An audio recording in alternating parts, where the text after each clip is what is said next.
Hey, what's up? Welcome back to Coffee and Current Events, and today I have another mapping update for you. We're going to be starting off with the Battle of Bakhmut, which I believe is in its final phases by now. So, in breaking news, reports are suggesting that Russian forces have cut off the Horomove road right here. And this is very critical because this is one of the two roads that the Ukrainians are actually using to supply their troops in Bakhmut from Chasiv Yar and other cities. There's only Horomove and there's Ivanivske. Russian forces have previously made significant attacks towards Ivanivske, but have never been able to sever the Ivanivske road going from other supply routes into Bakhmut. However, new reports are alleging that they have cut the Horomove road right here, meaning Ukrainian forces have lost one of their critical roads to actually get into Bakhmut. In reality, the Battle of Bakhmut is about to wrap up, and the Ukrainians are either going to have to launch a counteroffensive like really soon or completely withdraw from the city because the Russians are advancing too fast into Bakhmut, and they're also advancing from the flanks. With Horomove no longer in Ukrainian hands, the Ukrainians will be forced to get supplies through Ivanivske. Now, there have been some reports suggesting that Ukraine has an underground tunnel going from other parts of Ukraine into Bakhmut. And if this be the case, they will still be able to get some supplies in despite losing Horomove. However, that tunnel is likely to eventually be found by the Russians as the battle persists, meaning these two roads coming into Bakhmut are the main ways Ukraine will be able to supply their forces. It is highly unlikely that the tunnel will be able to cover everything. And if these reports turn out to be true, that Russian forces have captured Horomove, this is a bad blow for the Ukrainian forces in Bakhmut. They have one road left, Ivanivske, and if they don't protect this one, Russian forces are likely to breach that one completely, capture the Ivanivske road as well. You see, the thing with the Ivanivske road is the Russians don't have to directly capture it from here.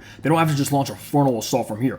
All they have to do is cut the town of Bakhmut off from the Ivanivske road. So if they were to launch an offensive here and drive up through these fields, and then also launch another offensive from the Horomove road down here, they could cut the Ukrainians off from Ivanivske without directly having to launch an assault right here. So this is seriously good news for the Russians as they are closing in on Bakhmut, and they are soon to either capture the city or encircle it completely. For the Ukrainians, they don't really have too many good options in Bakhmut unless they launch a counteroffensive. However, it would take a very large counteroffensive with a lot of power and push to be able to liberate Bakhmut, as there are thousands of Wagnerites and VDV paratroopers concentrated around this area. While the Wagnerites are launching the assault, many of Russia's elite VDV paratroopers are defending Wagner's flanks. So if any Ukrainian counteroffensive attempted to attack the flanks of the Russian forces in Bakhmut, they will be met with stiff resistance from paratroopers and elite Russian units. See, one thing to keep in mind is the Russian armed forces are not spearheading the assault on Bakhmut. Wagner is,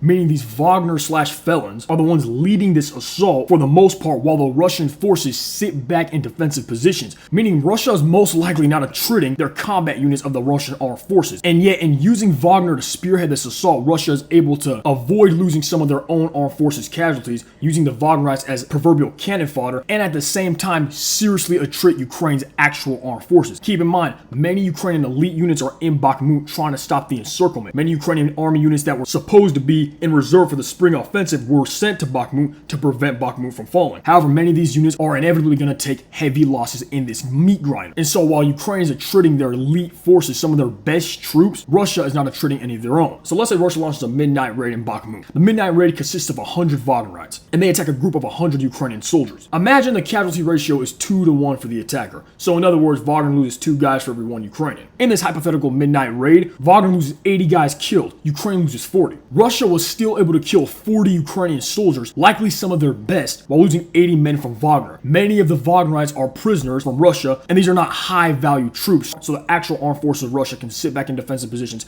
keep themselves safe, not take a lot of casualties for the most part, and just send these Wagnerites to decimate the Ukrainians and take the entire city of Bakhmut, which is a cold but calculated decision on the Russians' part. Also, in other news, Russian forces are said to have fully captured central Bakhmut, and the Ukrainian defense is pretty much on its last legs. If these reports turn out to be true, that means Ukraine has lost one of their most critical roads going into Bakhmut, as well as losing the central part of the city. The Russian advances are continuing, and they seem as if they're not going to stop anytime soon, at least in the Bakhmut area. So Ukraine should either launch a counteroffensive or get out of there. Now, I've made predictions about when the battle will end. I think the Battle of Bakhmut will end within the next 2 weeks. However, that really depends on whether or not Ukraine keeps pouring soldiers in, because the more soldiers they pour into Bakhmut, the more guys Wagner has to clear, and the more guys Wagner has to clear, the longer the battle is going to take. I personally think the Ukrainians should stop pouring soldiers into Bakhmut because they're falling into Russia's trap. They're losing good soldiers, brave soldiers, elite troops over these prisoners that Russia's throwing to this meat grinder. I get Bakhmut's important, I understand it's a logistical hub and everything, but it's not worth the cost of manpower. Ukraine needs to save these troops if they are even halfway serious about any counteroffensive, especially if we're talking about any counteroffensive to Crimea. Now, I've said this before, the fall of Bakhmut does not mean Ukraine is going to lose the war. If someone actually thinks that they're not paying attention to the fact that Bakhmut is an extremely small town compared to the rest of Ukraine. Yes, a Russian victory in Bakhmut will spell disaster for the rest of the Ukrainian forces in Donbass because it will lose a major strategic hub, and Bakhmut is one of the major fortresses along with Avdiivka, preventing the Russians from largely storming the rest of Donbass, but that does not mean they will lose the war. What the Ukrainians should do is establish defensive positions, strong defensive positions in Chasiv Yar, Bogdanivka, as well as Mykolaievka. They can establish a defensive position to make another fortress very similar to Bakhmut and grind the Russians down bit by bit. If the Ukrainians make this defensive position near Chasiv Yar behind the river, they could create another meat grinder for the Russians to go through.